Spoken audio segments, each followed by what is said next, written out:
Tomcom Nutsara present sa training ng NU Lady Bulldogs. Assistant coach na ba?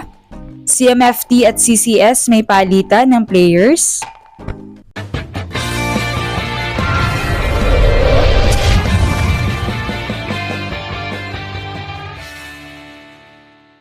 What's up, Volleyball Nation? Welcome back to my YouTube channel. Narito ako para magbigay sa inyo ng updates tungkol sa mundo ng volleyball.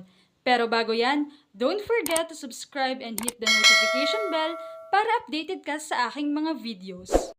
Papalapit na nga ang UAAP Men's and Women's Volleyball kung saan bawat UAAP school ay kani-kaniya na ang paghahanda upang makipagbakbakan na naman sa indoor volleyball.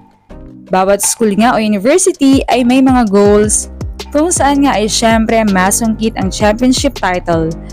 We know that NU is the defending champion at syempre ay gigil din silang madepensahan ito, especially marami na rin ang graduating sa kanila after the UAAP Season 87. Samantala ay habang busy nga ang mga teams sa training nila with their coaches, ay kapansin-pansin naman ang pagbisita ni Thailand and one of the world best setters, Tomcom Nutsara, sa training ng NU Girls. We know naman na isa si Nutsara sa mga iniidolo ng iba pang mga setters kagaya nga ni Gia Morado de Guzman. Mababakas naman talaga na nag-enjoy ang Lady Bulldogs.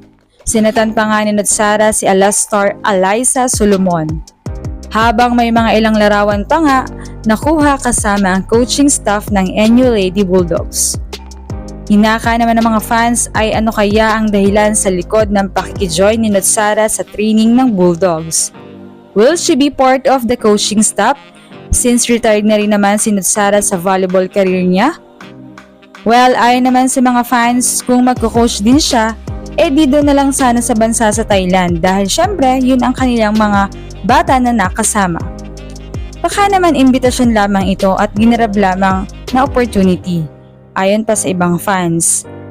Talagang palaban na nga ang NU lalo pa ngayon at nasa kanila ang pressure na madepensahan nga ang titulo nila. Samantala ay usap-usapan naman ngayon ang umano'y palitan ng mga players o PBL trading.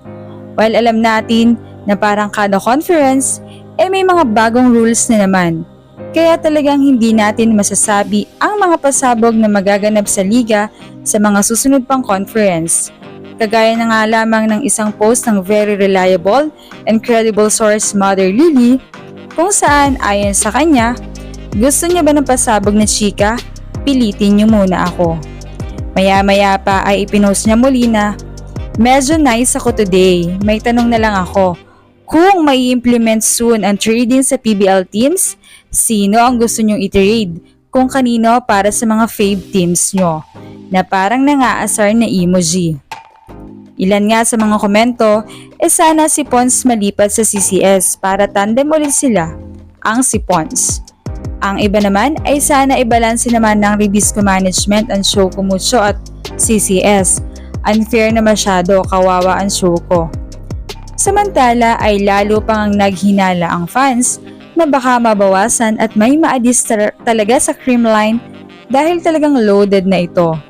Nag-reply kasi sa comment section si Mother sa komento ng page ng Team Shoko Mucho nang sabihin nitong bashers to outer space kahit wala nang kapalit.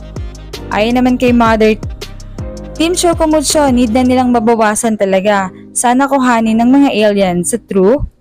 Well, hintayin na lang natin ang magaganap na namang mga changes. Dahil gaya nga ng sabi natin ay paiba-iba at pabago-bago at papalit-palit ng mga rules ang PBL. Kaya naman talagang hindi malabo na magkaroon ng PBL trading o pagpapalitan nga ng mga players. Anong masasabi niyo dito? Leave a comment below.